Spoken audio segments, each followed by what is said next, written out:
In this video, I'm going to talk about how to forecast for revenues and costs. So the first thing you're going to do is in the spreadsheet that was given to you, you're going to see some figures that are laid out as an example. And then you're going to take a look at the revenues and costs for your particular project. So first thing that you're going to do is you're going to look at the assumption area and the final figure, and we're going to create the formula and adjust the costs to the ones that are going to be for our project. So I'm going to go into the units year one and adjust these to match the final figure in the instructions. Okay, except for the one that says needs formula, because in that one we have to write a formula in that one. You do not want to just type in the amount. Okay, so our price, 99 cents. Okay, so 99 cents. And then our yearly increase is going to be 40%. Our applicant commission is 30. Again, we need a formula in this one, so do not just type it in. And our desired profit is going to be 13,000. And our cost, make sure they match up, 29. Okay, 2,900, 199, 1,050, 99. Yearly advertising, 1,100. And 132 a month for a loan payment. Now, as I said, in this cell right here where the contribution margin is, you're going to need to create a formula. Okay, and to be able to calculate that. This is really important because you need the formula for your data table and the rest of your particular calculations in your break-even analysis and in your sensitivity analysis to be correct. All right, so do not just type it in. I have mine in already, and I'm going to talk about the formula. But I want to make sure to stress that this is not a number that you just type in. It needs to be a formula. All right, before we start the formula, though, I want to show you how to do Name Manager because you're going to name these cells. And this makes it a little easier when you do the formulas. All right, so to name them, you're going to go over to where it says Formulas, and you'll notice there is a function called Name Manager. Okay, and you can create names for these cells. That's one way that you can do it. There's also a way to do it that's called name by selection. So if I go to formulas, you'll see create from selection. If you want to do that way, then what you can do, and I'll show you both ways.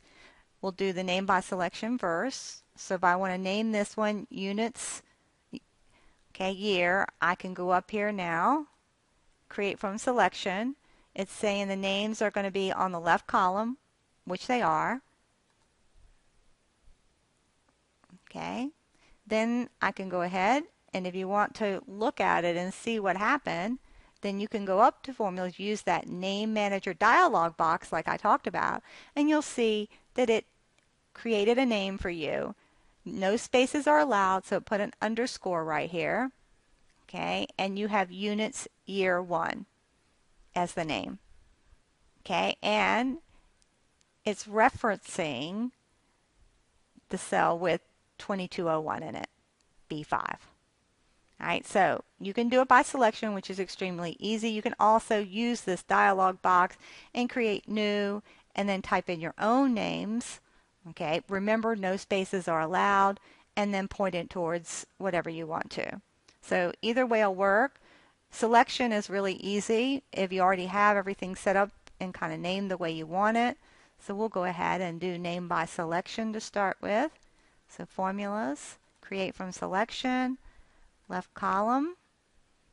Okay, we're going to do, because we're going to be using these in our formulas, this will name them and make it a little easier for us to set up our formulas.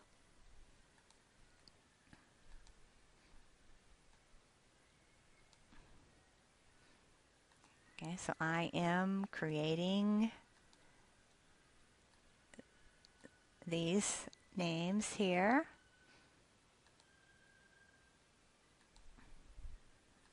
Okay.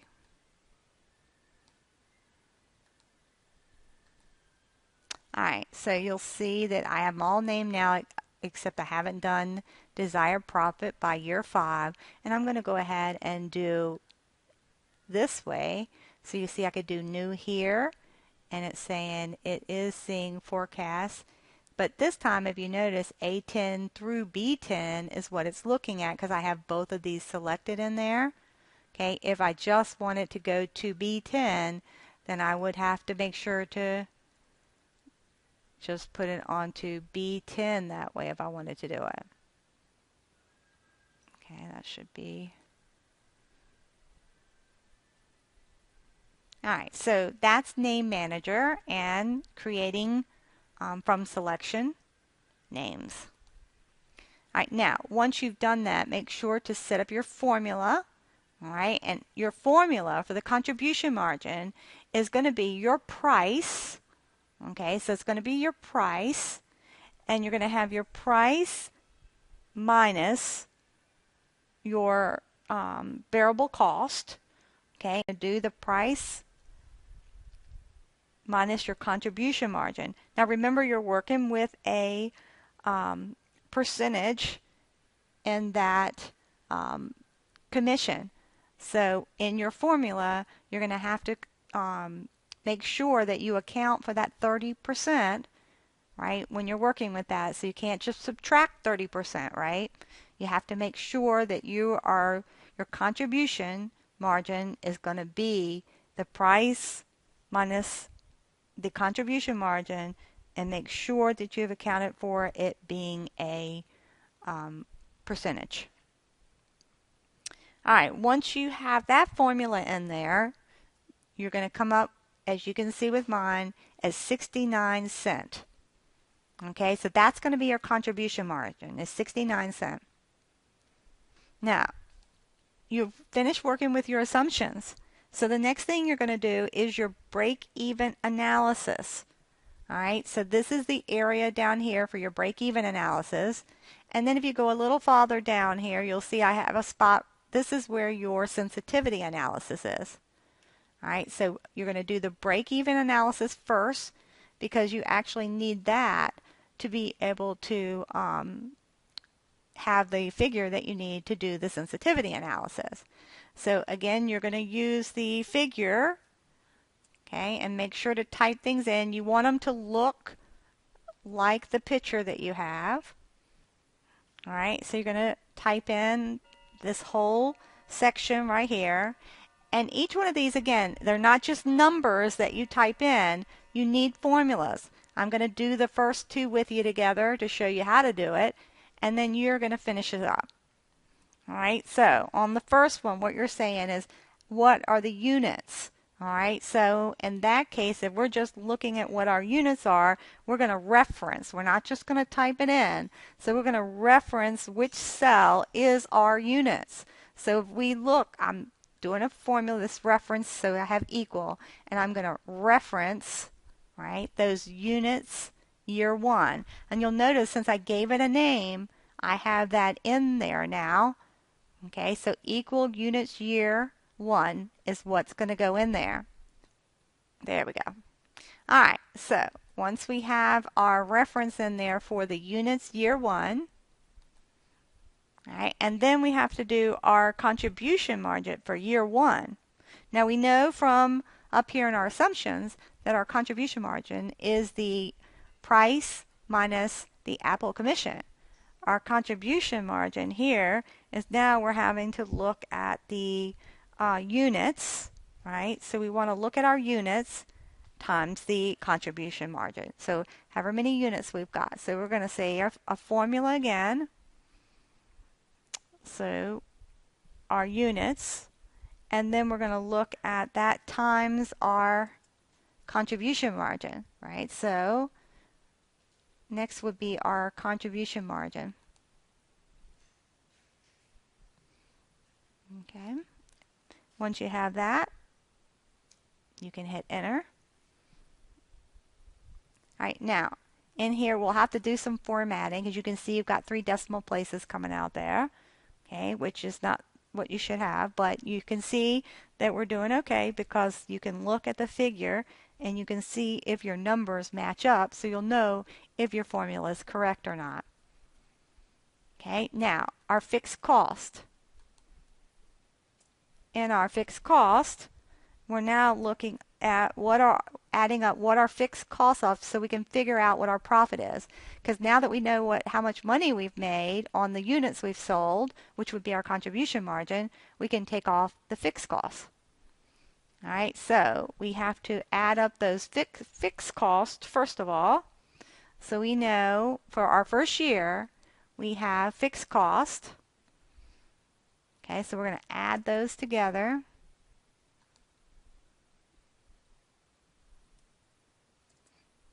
Okay, so we want to make sure we're in year 1, so we get our year 1.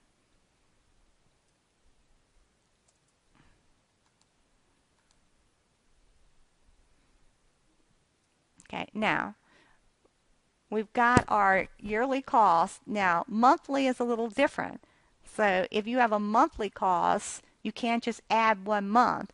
If you were looking for the whole year's worth of fixed costs, then you need the whole year. All right, and then the last thing is if you know what your contribution margin is and you know what your fixed costs are, then you can figure out what your profit is.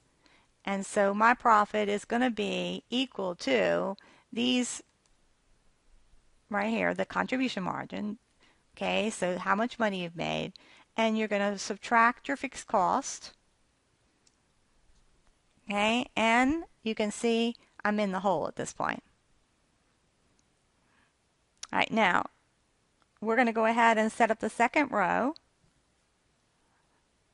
Okay, so units. Now I know in this units I said it was equal to year 1, but in year 2 it can't be equal to year 1 anymore. So again, I need to do a formula to account for that. So what do I have to do is I have to account for that yearly increase.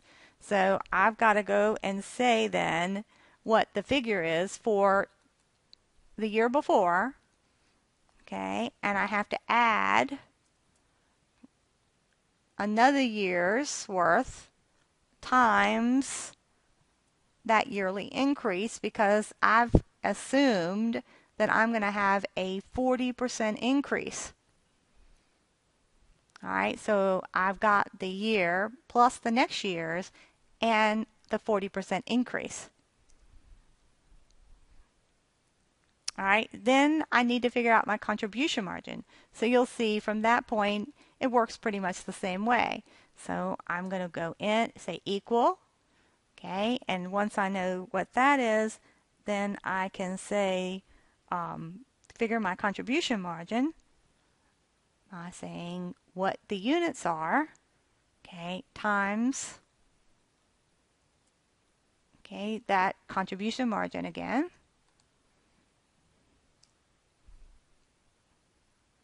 All right, and then I do my fixed cost again.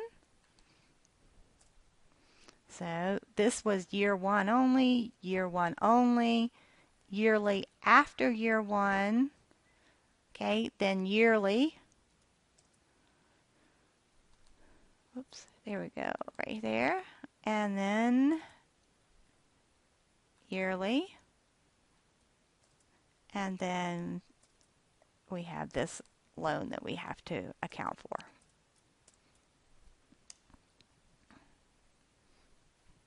All right, and then we have to figure our profit.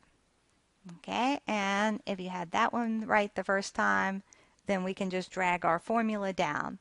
Now I mentioned to you that you need to format your cells because it needs to look like the one in the figure. All right, and so there are a couple things that you need to do to this section in here. Okay, so you're going to need to, all right, so we're going to go ahead and do our formatting. Do a right click on top of formatting. Do format cells. Okay, we're going to change to the number.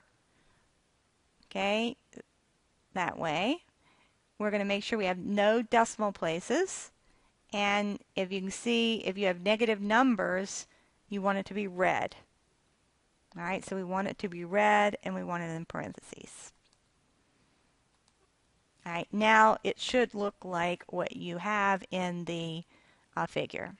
And you're going to finish up. You have up to year 5 to figure your profit and loss. All right, now you're also going to do what's called a sensitivity table. All right, now your sensitivity table, okay, is going to be where you take and do what's called a what if analysis. And your what if analysis, okay, is going to be done using Excel, and it's going to be the data table. All right, so the first thing that you've got to do is set up your table. All right, and so in this first box down here, you're going to type in underneath these words right here, you're going to type in beginning 5 year, so that you can make it look just like what's in the beginning 5 year. And then you can put right under it profit and loss.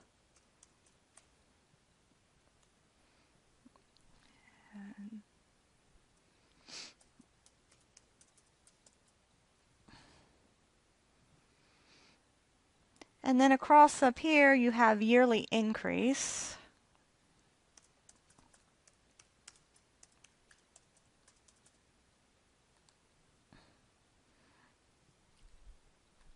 Okay, so what you want to do then is in the corner, this is super important. Again, you cannot just type in what's in the corner here. You must have a reference. Okay, and so your reference in here is going to be your total profit and loss from your break-even analysis. All right, so you're going to say equal, and then you're going to go up here, and this is going to be year 4, 5, and then at the end of that, you're going to have the total of your profit and loss. So whatever goes in this particular cell, when you get done with this table, that's what this is referencing right here. All right, right now it's 0 because there's nothing in that cell. All right, now you got to finish the actual table, and so this is going to be $1. Okay, and this is 2, and 3, 4, 5. Whoops, I have 3 in there. Let's make that 4 and 5. 4 and 5. All right, and these are dollars, so again, it's just a formatting thing, but you don't want to put the dollar sign, so we're just going to go up and format these, okay, so that they are a number with 2 decimal places. And then we're going to go ahead and do the percentages that are across here. You can put in the percentages.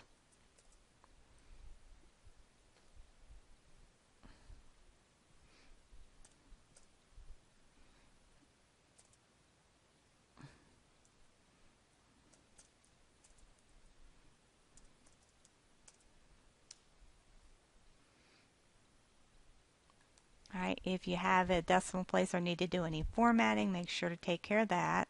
I don't want a decimal place there, so. All right, so I have my percentages correct. Okay, you want to label it just like what you see in here. So I actually do want you to put your price per unit in here, and I want you to take that price per unit and I want you to turn it sideways over here. All right, so I'm going to put that in there. All right, so I'm going to go ahead and I'm going to merge this, and I want it to actually go up probably 90 degrees, and then that way I can type in my price per unit.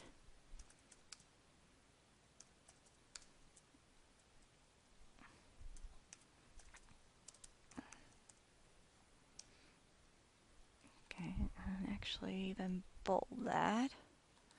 All right, and so I've got my table set up. Now I actually am going to select my table. All right, and when I do that, then I can actually do the what if analysis. Do a what if analysis on this table so that we end up with a sensitivity analysis. So I have to select the table. I'm going to go over to my data, what if, data table, and then I have to decide what is my row input and what is my column. So the way I know is to look at the table. My row is going to be the percentage of yearly increase. So if I go up into my assumption area, it's my yearly increase, that's my row, and my price is going to be my column.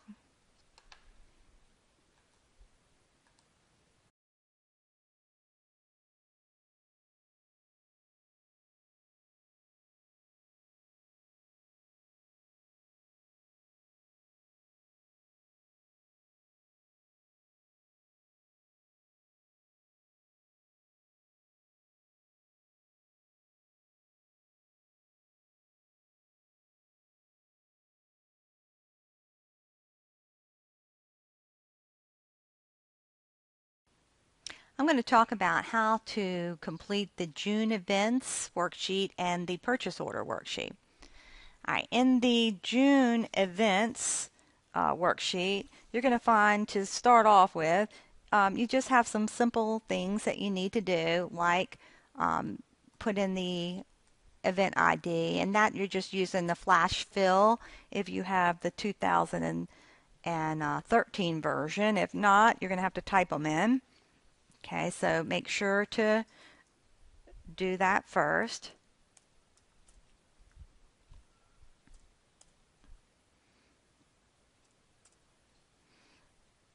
Okay, so you have your first one in there, and then you would use your flash fill.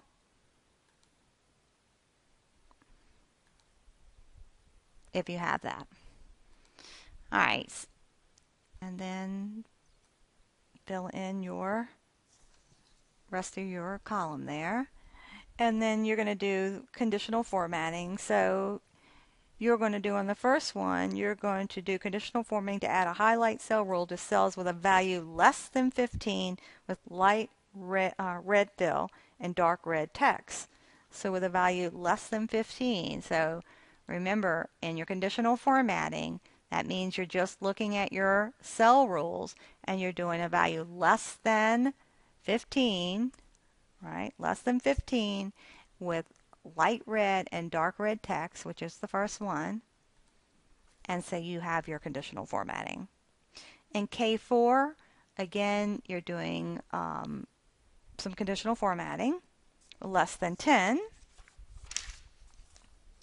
And cell N4, you're going to create a formula. And again, these formulas are simple formulas that use just multiplying, addition, subtraction, things like that. So I'm going to let you complete N and also all the way over, I think it is, until Q.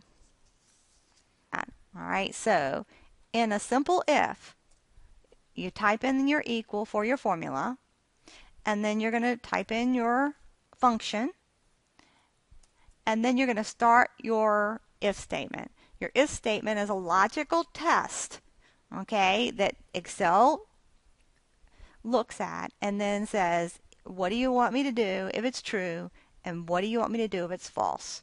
So what is your test, and then what do you do if it's true, what do you do if it's false? Okay, in your instructions, it says if the event type in D4 is equal to family, the if function should return the value yes. So what the logical test is the event type in D4 equal to family? So is it equal to family? That's what you're looking at. So you're looking at D4, and you can see right here, okay, is D4 equal to family? Don't forget that if it's a word, you must put it in double quotes. It must be spelt just the same format that is in the cells that you're checking. Okay, so you have a logical test now. Is D4 equal to family? And then it tells you, what do you do if it's true? What do you do if it's false? Well, the instructions say if the function should return yes, okay, if it's true. So the first one is true. So you're going to follow the format. I call it the fill in the blank method. And you'll see the value of it's true. Okay, so we had our logical test, comma, value of it's true, which is yes. Okay, so yes. And we're going to actually capitalize that. So it's like in the instructions because it puts it in there literally just like what it sees. And then a comma. And then it says, what is the value if it's false? And it says if it's false, right, if it does not equal family, so that means if it's false, right, then the if should return a value of no. So our answer is no if it's false. All right, then we need our closing parenthesis. We have to have for every opening one, we have to have a closing one. And if we've typed everything in right, we have all our commas in place, then we hit enter, and you get the answer. And it says, all right, if it equal to family, and it is, and it says yes, so it is correct. That's a simple if statement. Okay, so now we're going to talk about how to do that nested if. And I'm going to use the June events worksheet to do that. All right, so to do a nested if, suppose that this simple if needed to be a nested if. Okay, then how would I do that? So I'm going to say that I have some other conditions that I want to test for. All right, so I can do that by nesting them. So in a nested if, the false part, okay, this part becomes another if. So that means that where this no is, I would start another if statement. So if I have an if, and then I got to have another logical test. So let's say that I want to check and see if the cell E4 is less than 50. Okay, and if it's true, I put a comma. If it's true, what would I do? Well, if it's true, I'm going to put in the word less. And if it's false, I put in my comma, then I'm going to do another if. All right, so then I would write if again. And I have another condition. This time, I'm going to see if cell F4 is equal to 32. All right, then I have to tell it what to do if it's true. And if it's true, I'm going to have it put in the word equal. Okay, then once I've done that, I've got to tell it what to do if it's false. Well, I'm only going to nest 3 times here. All right, total of 3 ifs. Okay, so with that, I'm going to go ahead then and say if it doesn't meet any of these conditions, all right, so if it's not equal to family, it's not equal to, if it's not less than 50, if it's not equal to 32, then put in the word no. Now, the other trick is I have to have enough closing parentheses. So I would count them, 1, 2, 3 opens, then I need 3 closings. All right, so I'm going to put in the other 2 I need. And if I have all my commas and all my closing parentheses, when I hit enter, I have a nested if. Now, it didn't change because I said the first thing I said is it equal to family. Well, it is. Okay, so let's just change this so we could see what would happen if it wasn't equal to family. Let's say this is music. You'll say now when it does the nested if, it says it's equal, which would mean that it's not true that it's family anymore. It's not true that it's less than 50. And now it's checking to see if the tickets sold is equal to 32. And it is, so it put in the word equal. All right, let's say that this isn't true. Let's say we put in 33 here. Now we have no. No means that none of those things happened, so it did the last thing, which it put in the word no. All right, so on your purchase order, you're going to do a nested if, okay, and you're going to figure out the prices for various shipping options offered by the Lakeside Art Center, and it's going to walk you through, just like I did, on how to do that, because it's telling you you're going to use a nested if. Sorry. Okay, so your shipping option right here is G3. Right now it's standard, right? And so in your nested if, you're going to check. So you're going to say if G3 equals pickup, because that first one is the shipping option value is pickup. The function should return G8. So if G3 is equal to pickup, then your true is G8. If it's false, it's the next if. So then you look at B. And that one says is the shipping option is not pickup. All right, so if it's not pickup, then that second if function should check to see if the shipping option value is priority. All right, so that second one, your second if, in that false spot is going to be the if where if G3 is equal to priority, right? And if it is equal to priority, what do you put in it? Well, it tells you, put G9. Then your next one, if you put in where it's false. And where it's false, it says, now what is it equal to? Now, if it's G3 is equal to standard, what do you do if it's true? Well, if it's true, you return the value G10. Otherwise, right? Otherwise, if it's false, okay, you're going to put in select shipping option. All right, so that's a nested if. Remember, when you do an if statement, so when you come down here, you're testing. You're going to test for that shipping option. So if you put in the if, you're going to be able to say you've got to do that logical test. The first logical test is your shipping option, which is G3, is it equal to pickup? If it is, what do you do? G8, right? If it's not true, you do your next if. Then you test again. Is G3 equal to priority? If it's true, then you put in your G9. That's the value you return. If it's not, then you start your next if.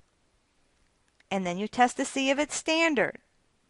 Right? So is G3 equal to standard? If it's not, then you're going to put in your select shipping option, right? So each one should return a value, and then in the end, if none of the things are true, just like with ours, we put in the word no, this time you're going to put in select shipping option.